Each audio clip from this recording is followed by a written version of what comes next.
Do not attend the wedding. My mother said your children simply make things uncomfortable. My sibling responded with a chuckling emoji. I responded, so you won't require my payment for the location. The group message buzzed with giggles, utterly oblivious to what would soon unfold. Can you imagine being told your own kids are awkward and unwanted at your sister's wedding? And then, just as you're reeling from that gut punch, they demand your money to pay for the very event you're excluded from?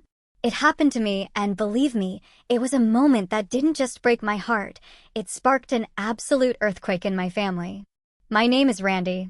I'm 34, a single mom to two incredible kids, and for most of my life, I felt like the black sheep of my own family. 3 weeks before my sister Natalie's wedding, my phone buzzed with a text message that didn't just hurt, it was a dagger to the chest. The family group chat, a place usually filled with mundane updates, suddenly held a message that read, "Randy, we think it's best if you don't come to the wedding. You and your kids just make things awkward, and we want this day to be perfect for Natalie." My own sister, Natalie, responded with a laughing emoji. I stood there, fighting back a tidal wave of tears, and typed out a single, defiant sentence, "Then you won't need my card for the venue." The chat exploded with more laughter and dismissive comments. They had no idea what was about to hit them. Growing up in our perfectly manicured suburban neighborhood in Westlake, Ohio, I always knew where I stood in the family pecking order. My mother, Diane, was the ultimate perfectionist, a woman whose entire identity revolved around appearances and what the neighbors might whisper.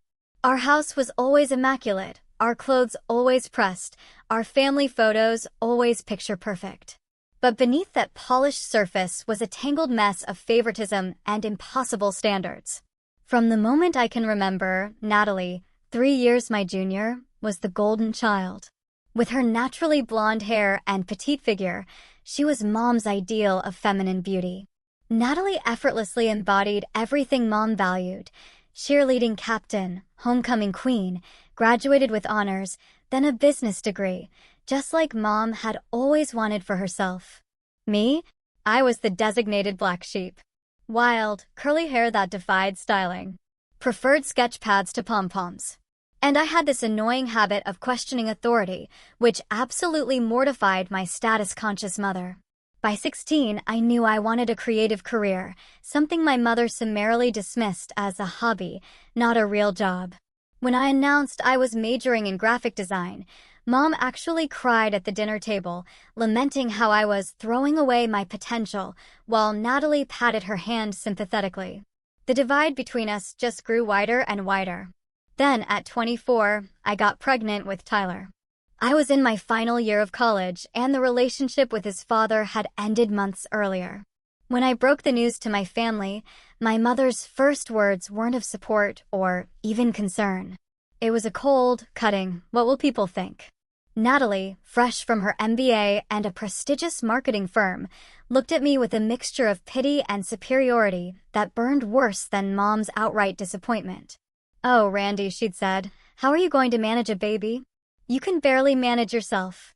Mom nodded in agreement, a silent endorsement of the cruelty. Despite their complete lack of support, I finished my degree. I gave birth to Tyler between my final exams and graduated 3 weeks later, my newborn in my arms, and not a single family member in the audience. Those early years were brutally hard. I worked freelance design jobs from my tiny apartment, learning to nurse while typing with one hand, surviving on next to no sleep. My mother would occasionally visit, but these visits were more like inspections, packed with criticism about everything from the formula I used to the second-hand furniture. "You should have thought about all this before getting pregnant," she'd snap whenever I dared to mention being tired or stressed. Her assistance always came with conditions and criticism, making it excruciatingly clear that my situation was a burden, an embarrassment. For years after Tyler, I met David. He was kind, creative, and for 2 years, I genuinely thought we could build a life together. Emma came along, a beautiful surprise that initially brought us closer. But by the time Emma was 2, the relationship imploded. David's music career meant irregular income and long absences. Eventually, he moved to Los Angeles, leaving us behind with promises to stay involved that gradually faded into occasional video calls and missed child support payments. So, there I was at 28, a single mother of two wonderful but energetic children. I was making it work through sheer determination and a growing reputation as a reliable graphic designer. I'd built a home business, allowing me to be there for school pickups and sick days, working late into the night after the kids were asleep. Family gatherings became exercises in endurance. My mother would fawn over Natalie's career and dating life, while making pointed comments about my children's behavior or my appearance. "Randy, you might want to try that new diet I read about," she'd announce loudly across the Thanksgiving table. Or, "Can't you get Tyler to sit still for 5 minutes?" Natalie was never so fidgety as a child. The comparisons were endless and always unfavorable. Natalie's trendy apartment versus my modest rental. Natalie's designer wardrobe versus my practical mom clothes. Natalie's business trips to New York versus my rare treats of taking the kids to the local amusement park. The worst part was watching my children absorb these dynamics. Tyler, perceptive and sensitive, started to withdraw around his grandmother and aunt. Emma, naturally bubbly and affectionate, would try harder and harder for their approval, only to be corrected for being too loud or too messy. Still, I persisted. Family is family, I'd tell myself. The kids deserve to know their relatives. I brought them to Sunday dinners, remembered everyone's birthdays with thoughtful, often handmade gifts that were met with polite but underwhelming thanks. I even volunteered to host holidays, enduring my mother's subtle rearranging of my decorations and her not-so-subtle improvements to my cooking. Then, 6 months ago, came the family dinner where Natalie announced her engagement to James. He was the son of Harold Wilson, who owned the largest real estate development company in our county. My mother practically vibrated with excitement, already envisioning the social boost this connection would provide.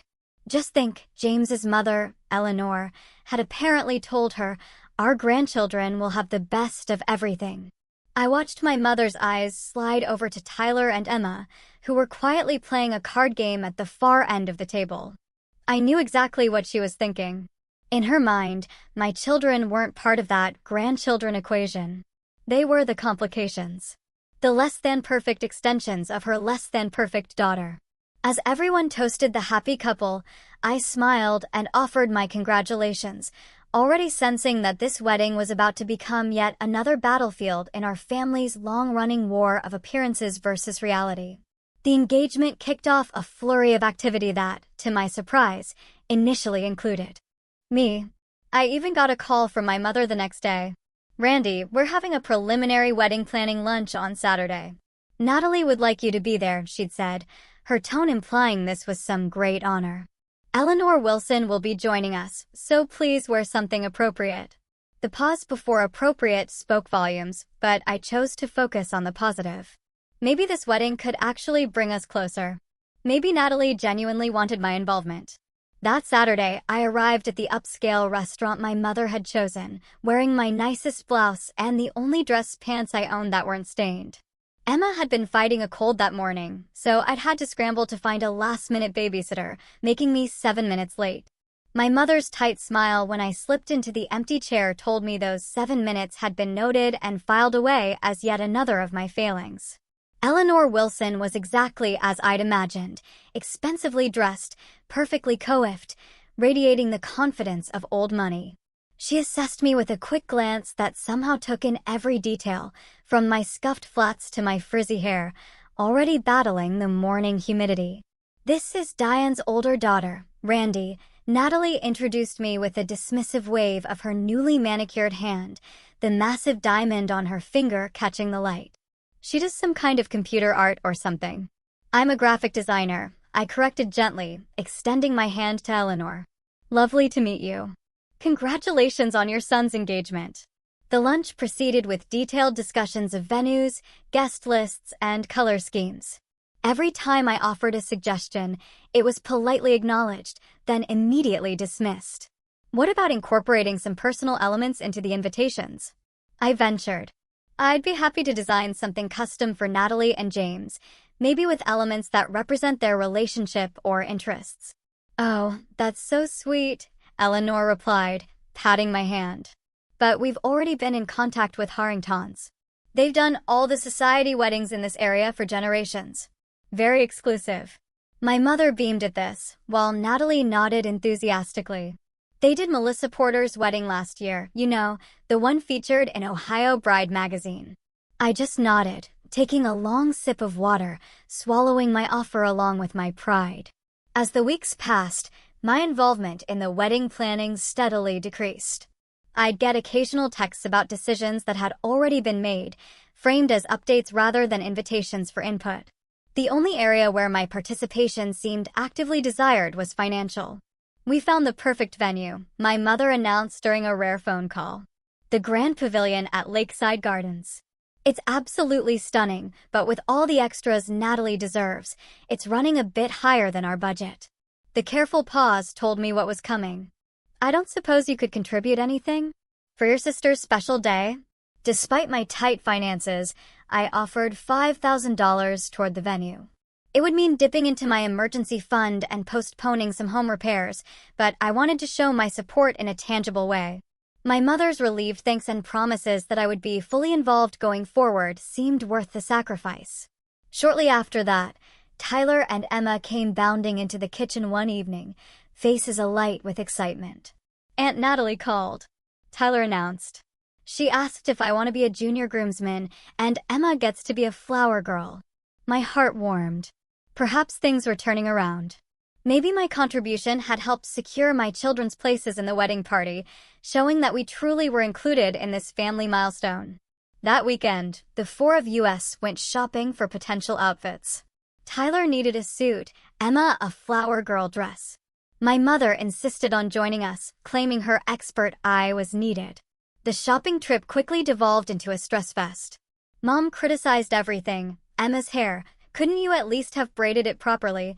Tyler's posture. Stand up straight, for goodness sake. You look like a hooligan.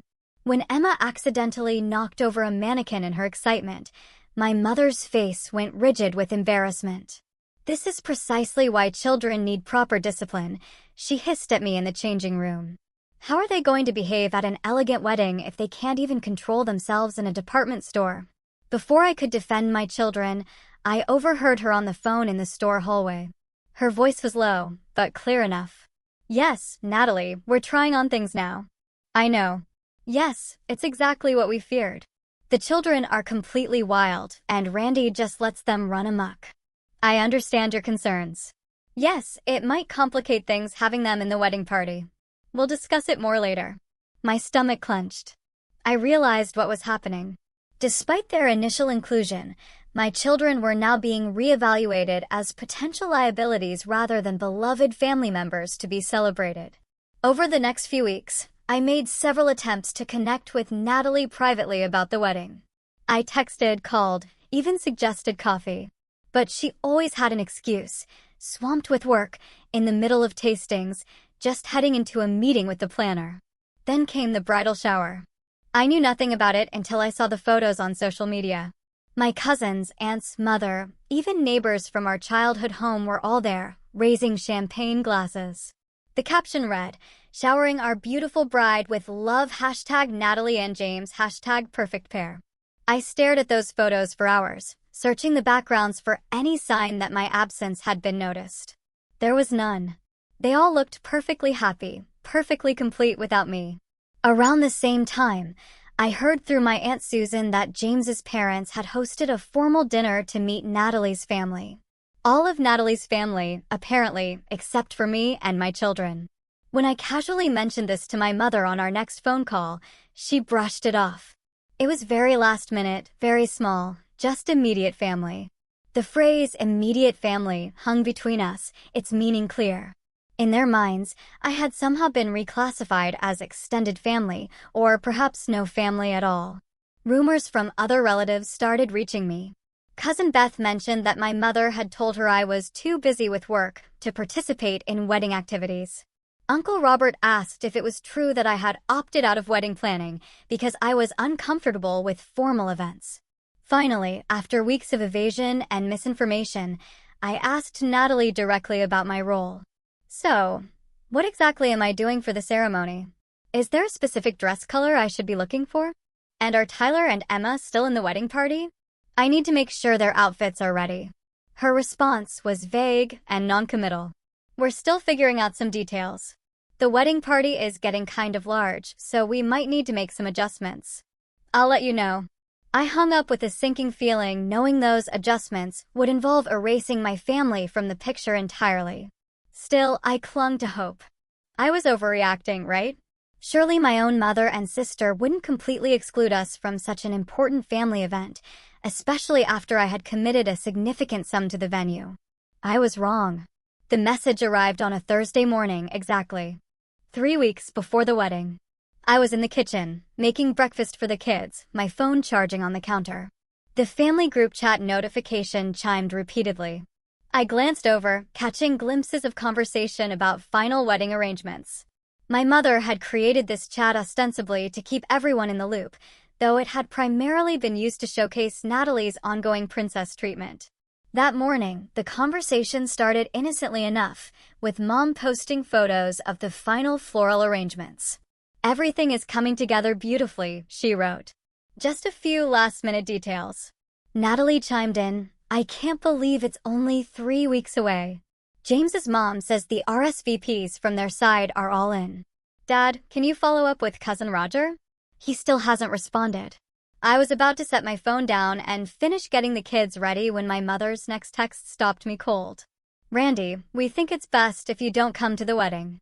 You and your kids just make things awkward, and we want this day to be perfect for Natalie." I froze. Spatula in hand, eggs beginning to burn on the stove. Before I could even process this, Natalie responded with a laughing emoji and the message, "Mom's right. No offense, but James's family is really classy." The phone nearly slipped from my suddenly numb fingers. I shut off the stove mechanically, my mind racing, struggling to make sense of what I was reading. Surely, this was some kind of terrible joke. But as I stood there, more messages appeared. My mother again. "It's nothing personal, Randy. It's just that the Wilsons have certain expectations about the type of event this will be. Children who aren't properly behaved would be a distraction. Plus, you always look so stressed and tired in photos. This wedding is going to be in all the local magazines." She paused, then added, "We still appreciate the venue contribution, of course." That was very generous. I felt like I'd been physically struck. The kitchen around me seemed to wobble slightly as tears blurred my vision. A small voice broke through my shock. "Mom, the eggs are burning." "Mom, are you okay? You're crying." Tyler stood beside me, his 10-year-old face creased with concern. Behind him, Emma was carefully arranging her stuffed animals at the breakfast table, blissfully unaware of the family earthquake that had just occurred. I quickly wiped my eyes and forced a smile. "I'm fine, buddy. Just got something in my eye. Thanks for telling me about the eggs. Let's make some new ones." As I cracked fresh eggs into the pan with trembling hands, I felt my shock transform. A deep, burning anger rose up from somewhere primal inside me. How dare they treat my children this way? How dare they act as if we were embarrassing accessories rather than family members? I picked up my phone and typed a response, working hard to keep my tone controlled and dignified despite the rage and hurt coursing through me. "Then you won't need my card for the venue." It was simple, direct, and apparently hilarious to my family. Natalie immediately responded with another laughing emoji. "Good one, sis, but seriously, the venue deposit is non-refundable, so thanks for that." My mother added, "Don't be dramatic, Randy. This is about what's best for your sister's special day." Then my father, who had been silent until now, chimed in, "Your mother's right, Randy. Sometimes it's better to step back. No need to make this about you." More messages flooded in from other family members who had been silently watching this public execution of my dignity. "Aunt Patty, Randy, dear, perhaps this is for the best. Remember Tom and Sally's anniversary party when Tyler knocked over the ice sculpture? Uncle Dave, some events just aren't kid-friendly. Nothing personal. Cousin Beth, I think what they're trying to say is more intimate ceremony equals more elegant. You understand, right?" With each new message, the knot in my stomach tightened. These people had known me my entire life. They had watched me grow up, graduate college, become a mother, build a career, and not one of them was standing up for me or my children.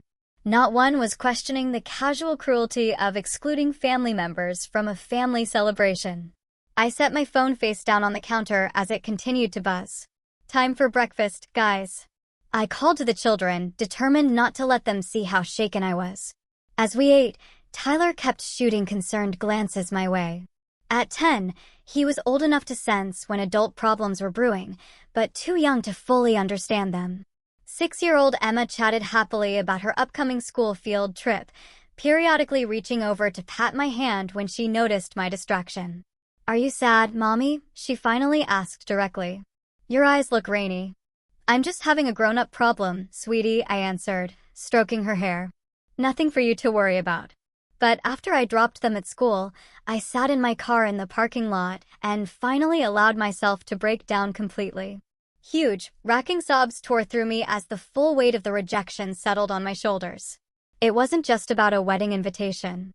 It was about years of being treated as lesser, of watching my children be judged and found wanting, of trying so hard to maintain connections with people who fundamentally did not respect me. When I returned home, my phone showed 17 new messages in the family chat. I silenced the conversation without reading them. Whatever additional barbs they had thrown my way would have to wait. I had client work to complete, and I refused to let my family drama impact my professional responsibilities.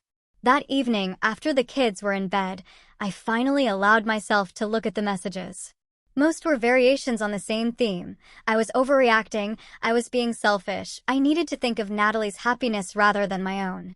The conversation had eventually moved on to discussing which relatives would now be seated at the table originally reserved for me and my children.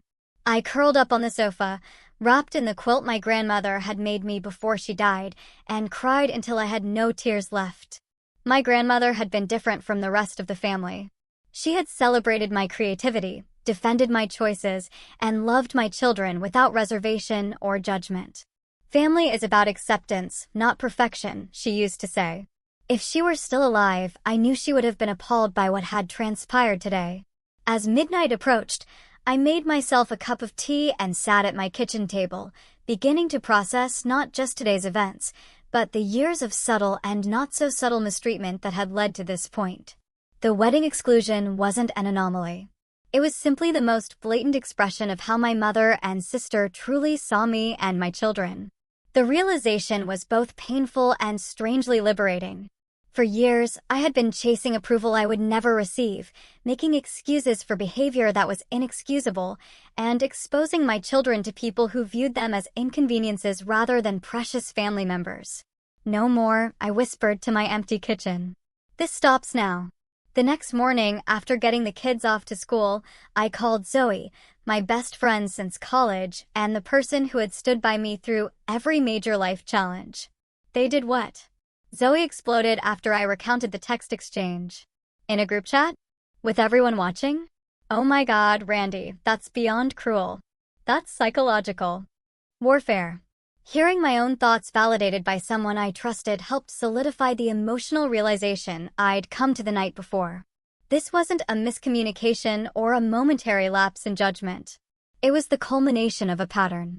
"I don't know why I'm even surprised," I said, my voice steadier than I expected. "Remember Emma's 5th birthday when my mom showed up with a cake because the one I made wasn't presentable enough for guests? Or when your sister scheduled her housewarming party on the same day as Tyler's school play, then got mad that you chose his performance over her new throw pillows," Zoe added. As we talked, more memories surfaced, each one a puzzle piece that had been sitting in plain sight, waiting for me to finally see the complete picture. The time my mother had corrected Tyler's table manners in front of everyone at Christmas, making him so self-conscious he barely touched his food. The casual remarks about how much easier Natalie's life was without all the baggage I had accumulated. The family vacation photos that somehow never included me or my children, despite us being present. "I think I've been gaslighting myself," I admitted to Zoe, making excuses for them, telling myself it wasn't that bad or that I was being too sensitive. "That's what happens when you grow up with that kind of treatment, Randy," Zoe replied gently. "You normalize it." But there is nothing normal about what they're doing. It's toxic, and you and your kids deserve so much better. After our call, I felt strangely calm, like the eye of an emotional hurricane. The initial shock had passed, and a clear, cold anger had taken its place, but I knew the real emotional processing was still to come. That clarity was shattered when Tyler came home from school that afternoon, with reddened eyes and a defensive hunch to his shoulders I recognized all too well. "What happened, buddy?" I asked, sitting beside him on the couch. He was quiet for a long moment. "Jake said we're not going to Aunt Natalie's wedding anymore." Jake was my sister's 10-year-old stepson from her fiancé's previous marriage. "He said it's because we don't know how to act right, and his grandma doesn't want us there." My heart broke all over again, this time for my son. "Tyler, did Jake say that at school?" In front of other kids. Tyler nodded, a single tear escaping before he roughly wiped it away. "He told everyone during lunch. He said his dad is paying for a super fancy wedding, and they don't want it ruined." I took a deep breath, trying to contain the fresh wave of anger threatening to overwhelm me. "Tyler, look at me. What Jake said isn't true. The reason we're not going to the wedding has nothing to do with you or your behavior. It's about grown-up problems between me, Grandma, and Aunt Natalie." "Is it because we're not rich like Jake's family?" Tyler asked, with the devastating directness of children. "No, honey. It's because sometimes adults make bad choices that hurt other people's feelings. And when that happens, we need to set boundaries." "What are boundaries?" "Boundaries are rules we set to protect ourselves from people who don't treat us with respect. Like if a friend keeps taking your toys without asking, you might set a boundary by saying they can't play with your things unless they ask permission." Tyler thought about this. "So, we're setting a boundary with Grandma and Aunt Natalie?" "Yes, we are. And that's okay. It doesn't mean we don't love them. It just means we expect to be treated with kindness and respect, just like everyone else." That evening, the calls began. First my mother, then my father, then various aunts and uncles, all delivering variations on the same message. I needed to be reasonable, not make a scene, and still follow through with the venue contribution because it was promised. I let most go to voicemail, but took my father's call. "Randy, you know how your mother gets about these social events," he said, his voice that familiar mix of placating and dismissive that had characterized his approach to family conflict for as long as I could remember. "Just let this one go. We can have a separate family celebration after the honeymoon." "Dad, do you understand what happened here? Mom and Natalie publicly uninvited your grandchildren from a family wedding, humiliating them in the process. Now their cousin is bullying them about it at school, and you want me to just let it go?" "You're blowing this out of proportion," he sighed. "No one meant to hurt the kids. It's just that this wedding is very important for your sister's future. The Wilsons are influential people. More influential than your own grandchildren's emotional well-being." His silence was answer enough.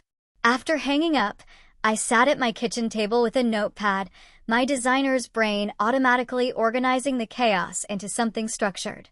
I wrote what we know at the top and began listing facts. My family excluded me and my children from the wedding in the cruelest way possible. They still expect me to contribute $5,000 toward the venue. This is part of a pattern of toxic behavior, not an isolated incident. My children are being actively harmed by this situation. On the next page, I wrote what we don't know and listed the questions still swirling in my mind. How much does James actually know about this situation? What have my mother and sister told the Wilsons about me and my children? What's the real story with the venue payment? Is it already paid? Is it refundable? Who else knows about our exclusion, and what have they been told? With these questions in mind, I decided to do some investigating. The first call I made was to the venue itself, the Grand Pavilion at Lakeside Gardens. I identified myself as Natalie's sister, who was helping with some wedding details. I just wanted to confirm some information about the Thompson-Wilson wedding on the 21st, I said to the venue coordinator. "Of course, let me pull up that file." "Yes, here it is. Thompson-Wilson wedding, grand ballroom rental with garden ceremony site, 200 expected guests." "Great, that's the one. I'm just double-checking the payment schedule." "Has the final payment been made?" The coordinator hesitated. I see that the initial deposit was made 2 months ago, but the final payment is actually past due. We've sent several reminders. This was interesting. I was under the impression that payment had already been arranged. My contribution was meant to complete the venue payment. There is a note here about a partial payment from the sister of the bride. The coordinator confirmed, but we haven't received it. According to our contract, the final payment is due 14 days before the event, which would be this coming Friday. Without it, we can't guarantee the reservation will be held. After thanking the coordinator, I sat back, processing this new information. The venue payment wasn't just an extra they were hoping to extract from me. It was a critical component of their budget that they were counting on, despite having explicitly uninvited me from the event. My next call was to my Aunt Susan, my mother's younger sister, and the family member most likely to give me straight answers without an agenda. Aunt Susan, can I ask you something about Natalie's wedding? I need you to be honest with me. Of course, honey. I heard there was some drama about you not attending.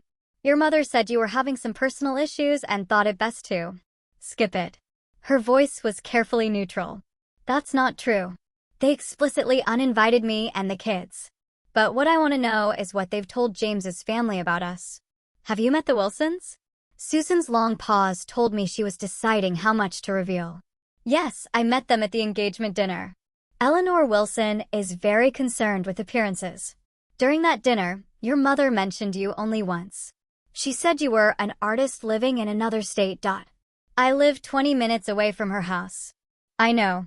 And when James asked if you had children, your mother changed the subject very quickly. I got the distinct impression that she's pretending you have a very different life than you actually do. A cold realization washed over me. They're ashamed of us. They're literally hiding our existence to impress these people. I think your mother sees this as Natalie's big chance to marry into the kind of social circle she's always wanted access to, Susan said carefully. She doesn't want anything to complicate that narrative. And my children and I complicate the narrative. In her mind, yes. You know your mother, Randy. She's always been obsessed with appearances. Remember how she used to make us change clothes 3 times before visiting Grandma at the nursing home? After thanking my aunt for her honesty, I made one more call, this time to a lawyer friend who specialized in contract law. I explained the situation with the venue payment and asked about my legal obligations. If you never signed anything, you have no legal obligation, he assured me. A verbal promise of a gift doesn't constitute a binding agreement. If your name isn't on the venue contract, you're in the clear legally. What if they put my name on the contract without my knowledge? Said I was covering part of the payment. That would be problematic for them, not you. They can't obligate you to a contract you never signed, but it might create complications with the venue if they're expecting your payment. By the end of the day, I had a much clearer picture of what was happening. My mother and sister had been counting on my financial contribution while simultaneously deciding I wasn't worthy of attending the event. They had effectively erased me from their carefully constructed family narrative to impress the Wilsons. And most disturbingly, they saw absolutely nothing wrong with any of this. As I tucked my children into bed that night, watching their innocent faces relaxed in sleep, a steely resolve formed in my heart. This wasn't just about a wedding invitation anymore. This was about teaching my children what it meant to have self-respect, to set healthy boundaries, and to recognize when relationships were damaging rather than nurturing. We deserve better, I whispered, kissing their foreheads. And I'm going to make sure we get it. The next morning, I woke with a clarity I hadn't felt in years. The path forward wasn't about revenge or drama, but about justice, self-respect, and breaking unhealthy patterns. I opened my laptop and began organizing my thoughts into a concrete plan of action. First, I consulted again with my lawyer friend Mike about the specifics of the venue situation. We met for coffee near his office, and I brought all the text messages and information I had gathered. Based on everything you've told me, you have no legal obligation to provide this money, Mike confirmed after reviewing the messages. However, if they listed you as a partial payer on the contract without your signature, that could create complications for them with the venue. That's exactly what I suspect happened, I said. My mother has a habit of making commitments on other people's behalf and expecting them to follow through. In that case, I'd recommend formally rescinding your offer in writing, he advised. Send an email to both your mother and sister, CC the venue, stating clearly that due to your exclusion from the event, you are withdrawing your previously offered contribution. Won't that make me look vindictive? Like I'm trying to sabotage the wedding? Mike shook his head. It's not vindictive to withdraw financial support for an event you've been explicitly told not to attend. It's actually the logical consequence of their decision to exclude you. With Mike's guidance, I drafted a clear, firm email to my mother and sister with the venue coordinator CC'd. The message was professional and factual, without emotional language. I explained that as I had been informed my presence and that of my children was not welcome at the wedding, I was formally rescinding my offer to contribute to the venue payment. I wished them well with their celebration and requested that they not contact me further about financial contributions to an event we had been prohibited from attending. After sending the email, I blocked both their numbers temporarily. I needed space to implement the rest of my plan without the emotional manipulation I knew would follow. Next, I focused on creating a special alternative day for me and my children on the wedding date. I wanted them to understand that while rejection hurts, we could choose to fill our lives with joy and positive experiences rather than dwelling on exclusion. How would you guys feel about going to Adventure World on the 20th? I asked them over dinner. They've opened that new water slide section you've been wanting to try, Tyler. Their enthusiasm was immediate and genuine. Both kids had been asking to visit this theme park for months, but the tickets weren't cheap, and I had been saving for a special occasion. What better occasion than celebrating our worth as a family unit? Is that the same day as Aunt Natalie's wedding? Tyler asked, ever perceptive. Yes, it is. I thought we could have our own special day while they have theirs. But why aren't we going to the wedding anymore? Emma asked, her small forehead wrinkled in confusion. I took a deep breath, considering how to explain complex adult situations to a 6-year-old. Sometimes, Emma, people make choices that aren't very kind. Grandma and Aunt Natalie have made some choices that hurt our feelings. When that happens, it's okay to choose not to spend time with those people for a while. Did we do something bad? Her trembling lower lip nearly broke me. No, sweetie. You didn't do anything wrong at all. This is about them, not us. And instead of feeling sad about missing their party, we're going to have our own amazing day of fun. As the kids discussed which rides they wanted to try first, I reflected on how these conversations were teaching them crucial life lessons about self-worth and healthy relationships. I wanted them to understand that love shouldn't be conditional on meeting someone else's standards of perfection, that true family supports and accepts you as you are, and that it's okay to step back from relationships that consistently make you feel inadequate or unwanted. Over the following days, I continued to ignore the mounting voicemails and messages from various family members. Most were pressuring me to reconsider my stance on the venue payment, with increasing degrees of guilt-tripping and manipulation. My father tried to appeal to my sense of family loyalty. My aunt suggested I was being stubborn and selfish. My sister sent a text accusing me of trying to ruin the biggest day of her life. I let them all go unanswered, focusing instead on my work, my children, and the small community of genuine friends who had rallied around us. Zoe organized a movie night.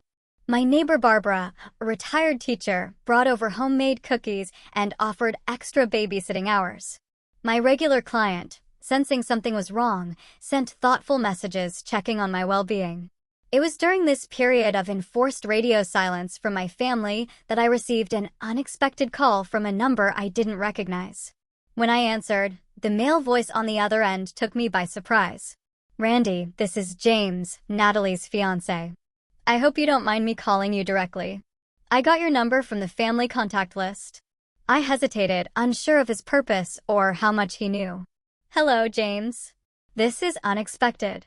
I'm sure it is. Look, I'll get right to the point. There seems to be some confusion about the wedding guest list, and I'm trying to get clarity. Natalie told me you didn't want to attend our wedding, but then I heard from the venue that there's some issue with the payment you had offered. I'm honestly confused about what's happening. The genuine bewilderment in his voice suggested he truly had no idea about the actual situation. I took a deep breath. James, I'm going to tell you something that might be difficult to hear. I never said I didn't want to attend your wedding. In fact, until last week, my children and I were under the impression that we were not only invited, but participating in the ceremony. Tyler was supposed to be a junior groomsman, and Emma was going to be a flower girl. What? But Natalie said, she told me you weren't comfortable with formal events and preferred not to come. She said your kids had some behavioral issues that made large gatherings difficult for them. The hurt must have been evident in my silence because he quickly continued, I'm sorry, I shouldn't have repeated that. I'm just trying to understand what's going on. The truth is, James, my mother and sister explicitly uninvited us via a group text. They said my children and I make things awkward and would interfere with having a perfect day. They still expected me to contribute $5,000 toward the venue despite uninviting us. That can't be right, he said, but the uncertainty in his voice suggested he was beginning to question the narrative he'd been given.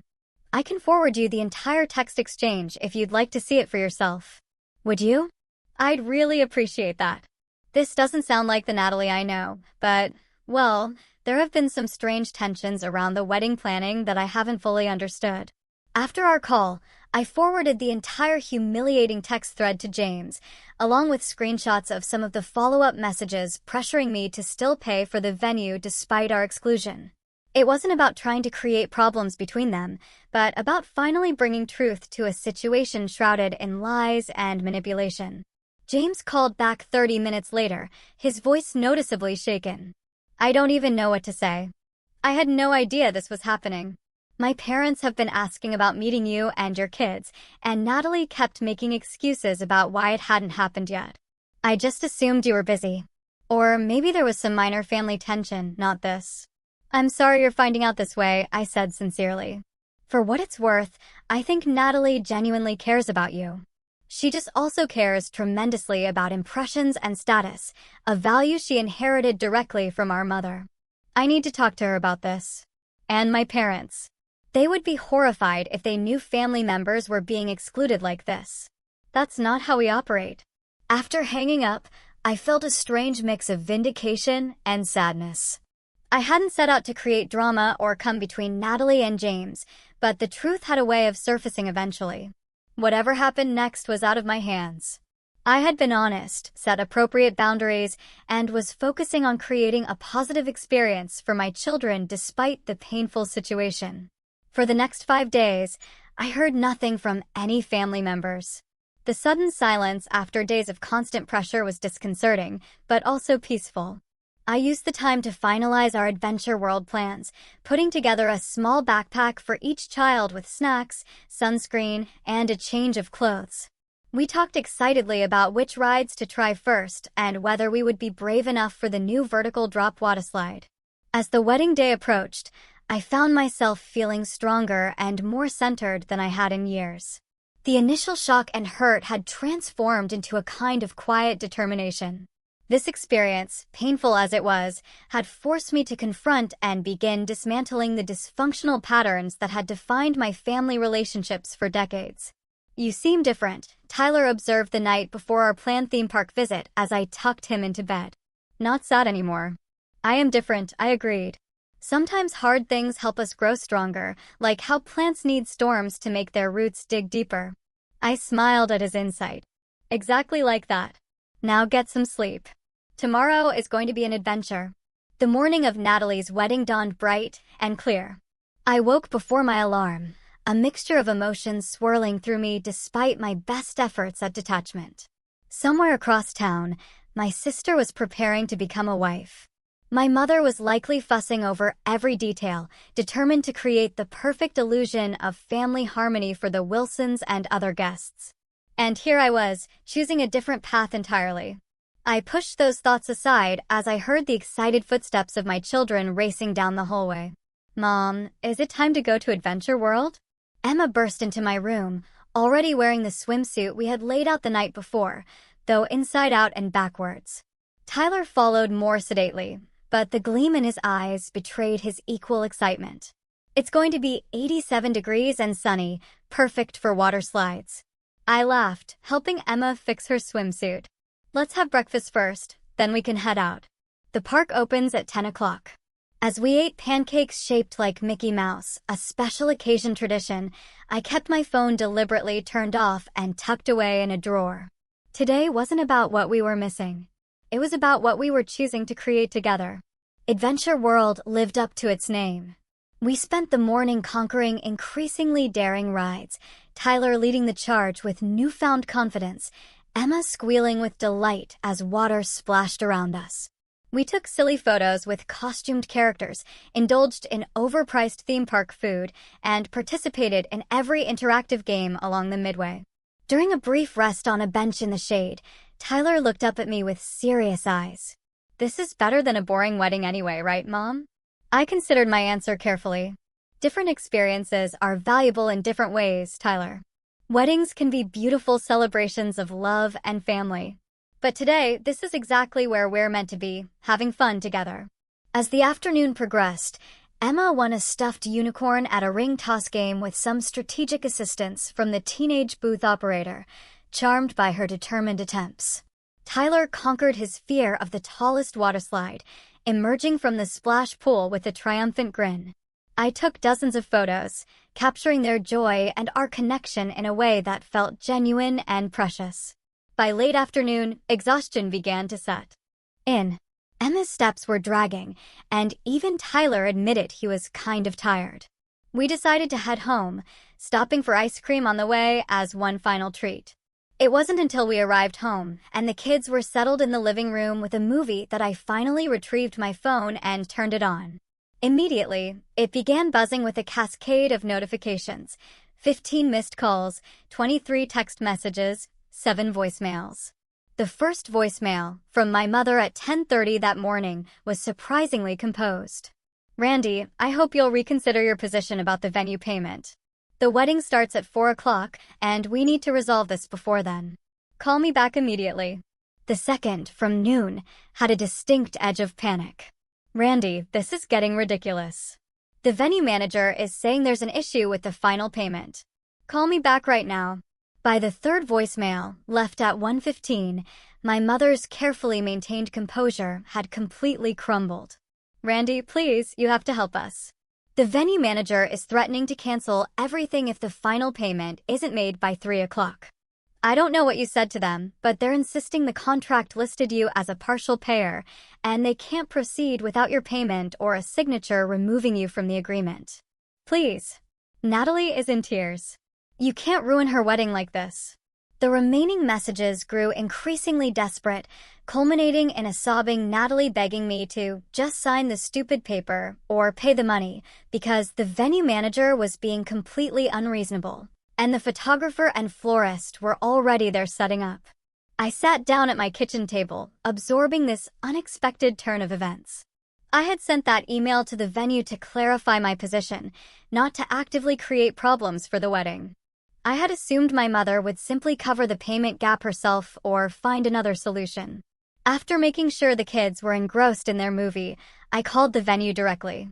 The manager explained that my mother had indeed listed me as a responsible party for part of the payment on the contract, creating a legal complication when I explicitly withdrew my offer. "We tried to be flexible," she explained, "but when no payment was forthcoming and no amended agreement was signed, we had to follow our contract terms. We couldn't hold the space without full payment." "Has the situation been resolved?" I asked. "Not to my knowledge. The last update I received was that they were attempting to secure an alternative venue for a scaled-down version of the reception. The ceremony was moved to the church that was originally just for the service." After thanking her for the information, I sat in silence, processing everything. I hadn't intended to disrupt the wedding itself, only to establish boundaries around my own financial and emotional involvement. Yet, it seemed my mother's presumption in putting my name on legal documents without my consent had created exactly the chaos she had claimed to be avoiding by excluding us. At 7:30, after getting the children bathed and into pajamas, I finally returned my mother's calls. She answered immediately. "It's a bit late to call now, isn't it?" Her voice was brittle with exhaustion and barely contained fury. "I've been busy all day with the kids.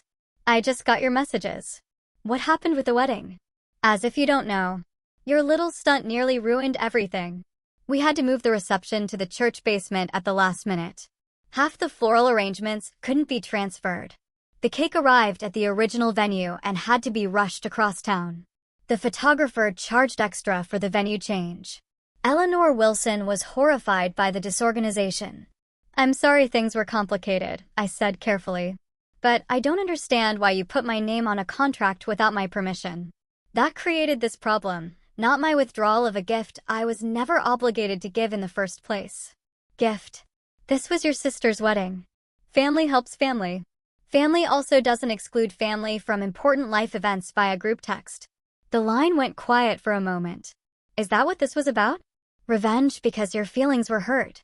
No, Mom. This was about respecting myself and my children enough to not financially support people who treat us as embarrassments. This was about showing my kids that it's not okay to let people use you while simultaneously pushing you aside. Oh, that's rich coming from you. Always so righteous about your choices. Never mind how they affect everyone else. Do you have any idea the damage you've caused? James's parents left early. They said they'd never seen such a disorganized event. Before I could respond, I heard Natalie's voice in the background demanding the phone. "You vindictive bitch," my sister hissed when she got on the line. "You couldn't stand that I was having something special, could you? You had to make it all about you and your issues." "Natalie, I didn't create this situation. All I did was withdraw financial support from an event I was explicitly told not to attend. The consequences came from Mom putting my name on legal documents without my knowledge or consent. You could have just paid it anyway, or signed their stupid form. You knew how important this day was to me. And you knew how hurtful it was to uninvite your niece and nephew from being in your wedding party. You knew how humiliating it was to exclude your own sister via group text. You made your choices, and I made mine." The conversation devolved further, with Natalie alternating between tearful accusations and angry threats about how I would regret this and never be forgiven. I remained calm, repeatedly bringing the focus back to the actual sequence of events and the natural consequences of their actions. After hanging up, I was surprised to receive a text message from James. "I want you to know that none of this was your fault. What happened today opened my eyes to some dynamics I hadn't fully recognized. Thank you for your honesty. I hope someday we can start fresh as family." The next day, social media was conspicuously quiet. Typically, my mother and sister would have been posting professional wedding photos with carefully crafted captions about the perfect day. Their silence spoke volumes about how far the reality had diverged from their expectations. 3 days later, I received a surprising call from Eleanor Wilson, James's mother. "Randy, this is Eleanor Wilson, James's mother. I hope you don't mind me calling." "Not at all, Mrs. Wilson. How can I help you?" "Please call me Eleanor. I wanted to reach out personally to invite you and your children to brunch this Sunday. James has told us so much about his new niece and nephew, and we're eager to meet you all." I was momentarily speechless. "That's very kind of you. We'd be happy to come." "Wonderful. And Randy, I want you to know that James has explained the circumstances surrounding the wedding. My husband and I were quite disturbed to learn how you and your children were treated. That's not the kind of family values we raised our son with." After we arranged the details for Sunday, I sat in stunned silence, trying to process this unexpected turn of events. Somehow, in attempting to erase me from their perfect family narrative, my mother and sister had instead revealed the true dysfunction that had been lurking beneath the surface all along. The brunch with the Wilsons turned out to be a pivotal moment. Harold and Eleanor welcomed us into their spacious, but comfortable home with genuine warmth. Unlike the intimidating elitists my mother had portrayed, they were down-to-earth and immediately engaged with my children in a way that put them at ease. "Tyler, James tells me you're quite the baseball player," Harold said, showing him a collection of signed memorabilia in his study. "Emma, would you like to see the dollhouse that was mine when I was a little girl?" Eleanor asked. "I've kept it all these years, hoping someday I'd have a granddaughter to share it with." As the children explored these treasures, Eleanor joined me on the patio with glasses of iced tea. "I want to be direct with you, Randy," she said after some pleasantries. "What your mother told us about you, and what we've learned for ourselves, are very different things." "What exactly did she tell you?" I asked, finally able to confirm my suspicions. That you lived out of state, that you had made lifestyle choices the family found difficult, that you struggled with stability. Her diplomatic phrasing couldn't fully disguise the implication.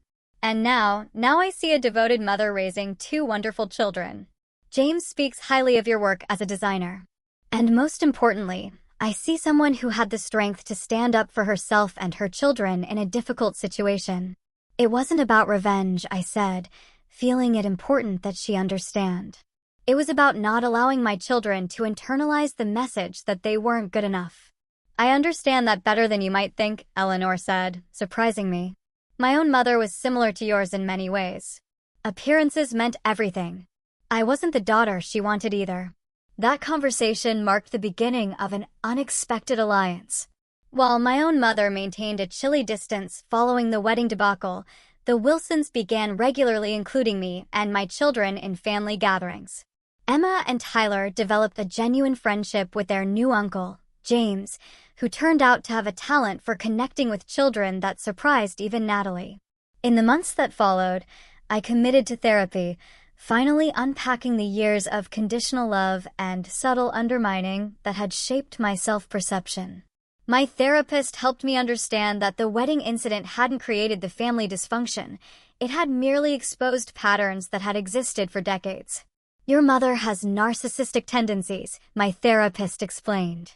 And your sister learned early on that emulating your mother's values was the path to approval. Neither of them is likely to fundamentally change without their own committed therapy work.